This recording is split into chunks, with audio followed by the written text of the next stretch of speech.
Satuan Narkoba Polresta Banjarmasin kembali berhasil mengamankan narkoba seberat 93 kg Kamis sore. Barang bukti berupa sabu 84 kilo dan pil ekstasi diamankan dari tangan pelaku bernama Hermansyah alias Emona, warga Jalan Pramuka, Banjarmasin Timur. Kapolda Kalsel Inspektur Jenderal Polisi Rikwanto yang menyaksikan tumpukan sabu dan ribuan pil Inex menyampaikan pelaku merupakan jaringan antar provinsi dan memiliki keterikatan dengan kasus sebelumnya.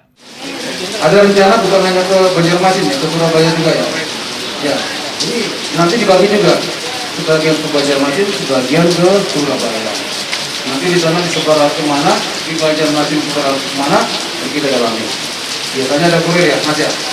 Masih ada kaitannya dengan yang 42 kilo yang lalu ya, masih ada kaitannya.